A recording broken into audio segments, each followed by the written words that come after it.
It's sunny in San Francisco, so come on over. Well, you're already here at the Grab sunny your side. coat and get your hat. Yeah. Leave your worry on the doorstep. Just direct your feet to the sunny side of the street. Keep your gait a bit pat, and your troubles with no slow step. Life can be so sweet on the sunny side of the street. All right, today we got a great show like we do every day. This is Dr. Science and Rodney. That's Dan Coffey and Merle Kessler from way back when Mr. Science turned into Dr. Science. And Dan Coffey's short story and Sterling Dalzell. Sterling Dalzell, Jim Turner at his finest, in my opinion. I used to walk in the shade with those blues on parade, but I'm not afraid. This rover crossed over. Grab your coat and get your hat. Leave your worry on the doorstep. Just direct your feet to the sunny side of the street.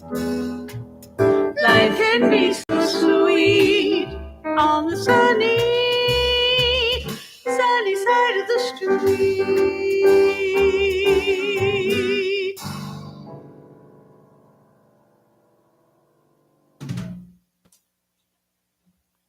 Okay. We got started a little bit late today because I pushed the wrong button yesterday. I pushed the wrong button yesterday and I had the wrong button switched and I didn't know, so I had to restart. But you don't need to know that. We're here. The show's going. And most of you that are seeing the show are not seeing it in real time. I know that because I have all this data that I can look at. Shows how many people are watching in real time. I did get a note from somebody saying, "Hey, you should have more interactivity," and we're gonna. There's gonna be interactive stuff all the time. It's just that I have to build an audience and then get somebody else working besides Richard and I. Richard has a full-time job. Uh, he's a lead editor at Pac-12. Well, I think he's more than that now. I think he's head of editing or something. Pac-12. Pac-12. Ah! But he's got work for at least 3 more months. Well, showbiz. That's showbiz. It's showbiz. You never know. You got something and it's going, and then it ends, and you're going to get something else, and that happens. But then something else comes from the gold field back there, and you go, "Oh man, I can't believe I got this opportunity!" And then you nail it, and then you're rich and famous, which I haven't gotten to yet, but I'm going to get there. That's my goal, to get there, to be rich and famous. Okay, this is way back when. This is uh, Dr. Science, but originally it was Mr. Science. And Merle and Dan were writing scripts with Mr. Science for the public radio. And there was a guy, turned out to be, there was a guy named Mr. Science in LA. And we got a hold of him and he said, "Yeah, okay, great. Yeah, you can use that. I'm a lighting, and I think he was a lighting guy or an explosion guy. I don't know. He was some kind of business sound is showbiz guy." And just before we were going to start, this was leading into the Fox series. He said, "Hey, how about?" God, he might have said $10,000 or something. In our minds was like, so we changed it from Mr. Science to Dr. Science, and to see to I think this was the first public announcement of that change. It's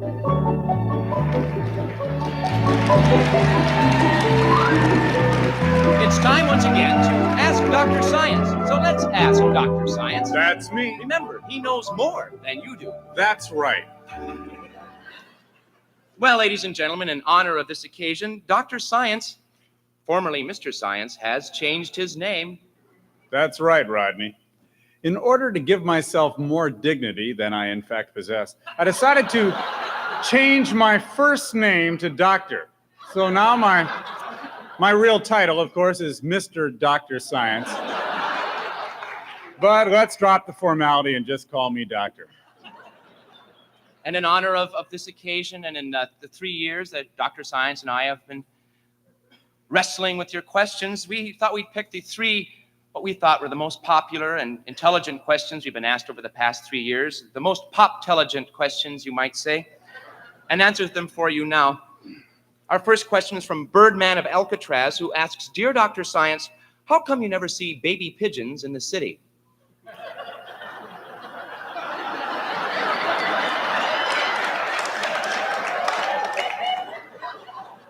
Baby pigeons aren't pigeons at all. They're actually the offspring of a mating between rats and escaped parakeets. Frenchie from Sacramento wrote, "Dear Dr. Science, where does your tongue go when you go to sleep?" The tongue is a nocturnal creature. It leaves your mouth at night when you sleep and goes to join a party with other tongues of other sleepers on the rooftops. In these parties, there's much drinking and smoking and even French kissing. Then with dawn, the tongue returns back home, happy, hungover, and grateful. Thank you, Dr. Science. Finally, from F.W. Woolworth in San Francisco, my question is about escalators. What happens when the basement gets full of stairs?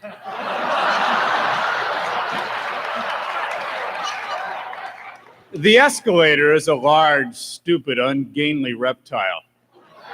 It crawls around in the basement for a while in the dark and then finally dies of starvation, unless it's rescued by the sadly understaffed escalator patrol, in which case it's put back to work as a people mover or dumbwaiter. Those that do starve to death are coated with a stiffener and put back to work. That's right, stairs are dead escalators. Thank you, Dr. Science. Send your science questions to Ask Dr. Science. Remember, he's not a real doctor. I have a master's degree In science. Bye, kids. Stay in school. That was fun. The Herbst Theater. That was a great place to play. And one of the things about Dr. Science, speaking of interactive, was the questions were sometimes way funnier than no, never funnier than the answers. The answers were always funny, but that was part of the fun, was that people sent in these great questions like, why are there no pigeons in the, or whatever that question was. Wait a minute. Hey, you forgot me. Why did you forget me? I'm sorry, Queen of the World. I got so discombobulated about starting late that I forgot. I should have looked at my schedule here. Yeah, I got a joke. All right, so give me the joke. Why do cowboys ride horses? I don't know. Why do cowboys ride horses? They're too heavy to carry. I don't get it. Why would they carry the horse? You don't understand comedy, Bill.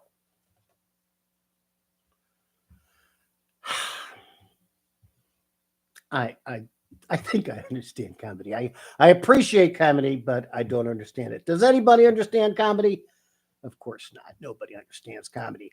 Speaking of which, next up is a coffee story.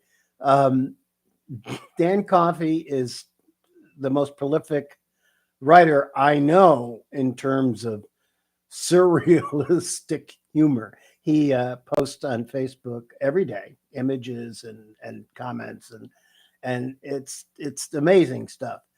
And for Coffee Stories, he picked an image and then wrote a short story, minute long short story, and he did 14 of them for our 13 episodes.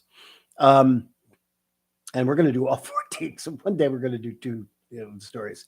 But then I produced them using the magic of Final Cut, Apple's Final Cut. Apple, wouldn't they be? They should be sponsoring this show, don't you think? Let's all write them and say, Apple, you should be sponsoring Bill Allard because he thinks different. Remember that campaign? Think different. And Einstein, Bill Allard.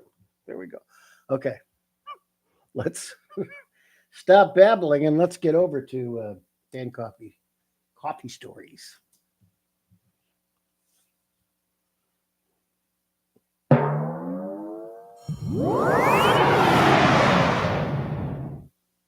Conformity is a girl thing. Try to get a group of men to stand on their tiptoes and hold hands. The next thing you know, there are fists flying.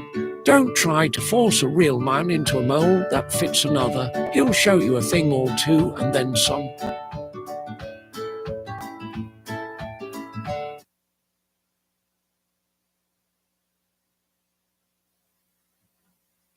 Okay. Is that comedy? I think it is. I think it's just hilarious. But to each their own in terms of comedy. So if somebody likes that, that's what we found out performing with Duck's Breath. You put up something and at least one person out of 100 is going to like it. And one person out of 100 is going to hate it. And then it's all a gradient in between. And you hope to get up to like 70% of the people that like it, think it's funny. Okay, it's Sterling Dalzell time. Jim Turner doing incredible work. Jim came and we shot all these scripts by Merle Kessler. We shot all these answers. His phone calls and his dialogues in one afternoon. And he used a teleprompter, and he's incredible. I've never in my life seen a performance as magnificent as his delivery. And there's 14 of these too. So, and this one features Leon Martell as one of the callers, and then Maureen McPherry at the end. 2 fabulous performers.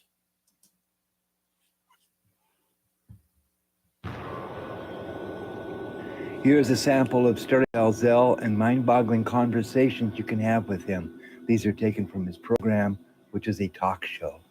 I am on the satellite.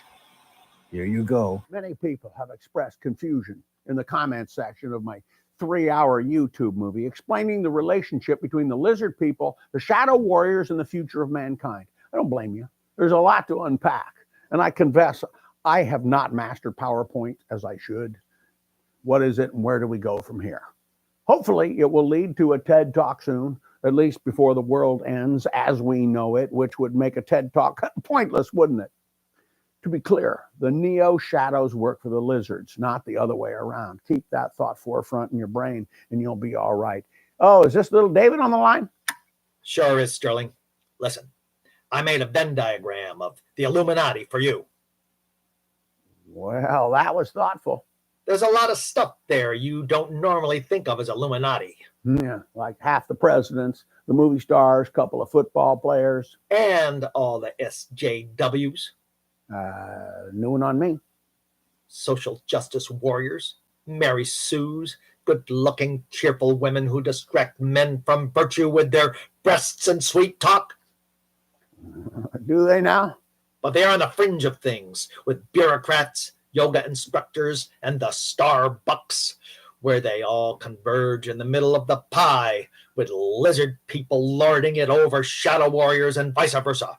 Lizard people don't have shadows, David. That's how you know them. And also, they look like lizards. Only with the glasses. And some of them do have shadows, Sterling. The false shadow of the Shadow Warriors doesn't count. And that's where Pantone comes in. Pantone. The paint maker.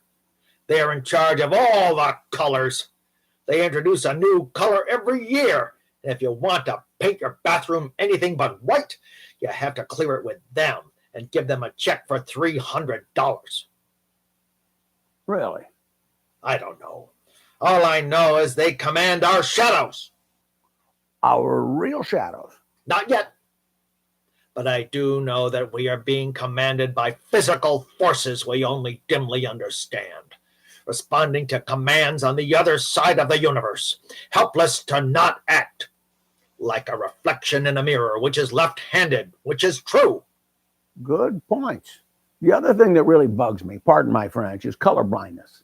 Oh, really? Is that really a thing? I mean, how would we know? If you see pink is purple and purple is pink, how would we even know? They say dogs can't see colors. Well, until they get thumbs and crayons, we'll never know that, will we? That's not the worst of it. There's another dimension, a 2D dimension, where shadow people are totally in charge. You can only see them in the day, and you have to be looking right at them. They're stealing our shadows and replacing them with cheap knockoffs. Why? We don't know. Ask the reptoids. But you can't, can you? They're laughing it up on the far side of the moon. With the Chinese. How do you know that? How does anybody know anything? You know, I'm tired of talking to you now. Lefty from Paducah, you're on the air. No, this is Harriet calling about the rant. Oh, sorry about that. Be right up. No worries, no hurry. But now is good. Okay, be right up. It's a talk show. Join the fun. Enter the longitude and latitude of your digital device. Make sure your mic is working. Webcam, if you've got it, speakers on, choose a username and password, also product code, lowercase HRDUFF, uppercase Q, 317, uppercase M, ampersand, asterisk, comma. Hit send. You're golden. You're good to go.